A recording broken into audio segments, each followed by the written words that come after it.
So, another thing I've learned is that, like, we have a lot of, like, professionals and therapists on social media, but it's very rare, unless their stories, like, really hardcore or, like, really intense. We don't really get the gist of, like, why they've gotten into the profession. And so I thought I'd make things add up. Actually, these numbers have nothing to do with what I'm saying, but like the calculator add up to why I've become a therapist. So not only do I want somebody who's, like me, but sorry, my glasses were really dirty. Oh my God, is there still a speck on them, man? All right, I don't know how to clean my glass. Like, it's not on my face. I don't know where that spot. Oh, it was on my face. That's embarrassing. Okay. Anyway, story time. So, when I was little, I grew up alone. Like, I didn't have any siblings. I didn't have any, like, I had neighbors, right? So I'd go outside and play. But a majority of my time I was spent by myself. So with that, I had a really big imagination. I would just, like, dream of, I feel like I manifested the little family that I have, because I would always play house. I was always a mommy. I was always married. I was always like the head of my house. Like, I always ran things in my imagination and all my stuff. But I spent a lot of time by myself, and being by myself so often, I would create these stories and these scenarios and all these dreams and, like, all this stuff, right? When I was little. Sometimes it would translate outside of my house, and I would come up with these really, like, outlandish, I would say, stories about myself and my childhood. So one of the stories I recall, I was in second grade, and I remember I was going to a private school in second grade. Favorite teacher to this day is my favorite teacher, Mrs. Kinney. She would take hand wipes, and this is how, like, these memories are, like, edged in children. She would take a baby wipe her hands, and then give us a couple of jelly beans. I hate jelly beans. They're just not my, but I would love when she would, at the end of the day, even if we didn't always listen, she would clean her hands and give us jelly beans. So, well, every once in a while we would have show and tell. And with show and tell, you basically, tell something. And I loved being the center of attention and being front and center, being on the stage and just, I don't know, having something to say or something to talk about. Well, I would watch everyone else have these really cool things. And a lot of times kids would come and stand at show and tell. And I remember this happening when I was in kindergarten too. They would bring a picture of the new babies in their home, that they'd have a little sister, a little brother.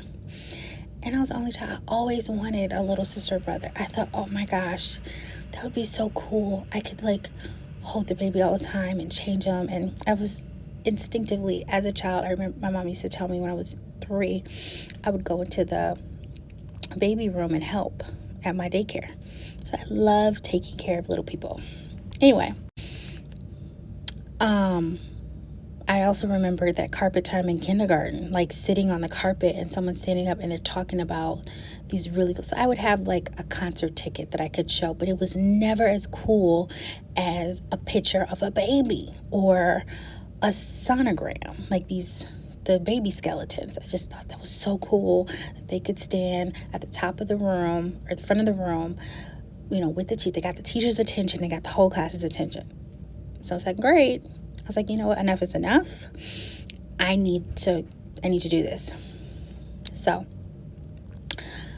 I cut out a picture of twins out of a magazine. Didn't really care if they were white babies. They were babies. It was just 2 babies. I remember one of them's name was Anthony. I don't know where I got Anthony from. My stepdad's name actually ended up being Anthony, which maybe that's where I got it from. I don't know. Anyway, And I remember bringing that and showing it to the entire class, but I had to build it up, right? So I would say, Miss Kenny, my mommy's having a baby. She's having and she'd be like, oh, and so I was like, oh my gosh, she got so excited. So I have to tell her, okay, Miss Kenny, my mommy's having twins. And she was like extra excited. Okay, so I still have this cutout picture of this baby. So eventually she had this baby. I didn't know how long it took to grow babies or whatever. I think it was the next day I bought pictures of this baby and I showed the twins, and one's name was Anthony, and I don't remember what the other one's name was. Well, I got all the attention. Everyone was looking at me, and it was like a really big, it was good. Like, it was a good day. Anyway, I'd say like maybe a month later, 2 months later, it was like the fall, because everyone goes to that, you go to the orchard for a class trip. So it was around the fall, and I remember, okay, so embarrassing. My mom came on the trip with us. And when she came on the trip, I remember her hanging out with the other moms or whatever. And Miss Kenny goes, was it Miss Kenny or was it another mom? I think it was another mom that said out loud, well, Melissa, how are the boys? Or something like that. I was like, oh my gosh. And that was the first time I got like caught in like my little, anyways, I got caught.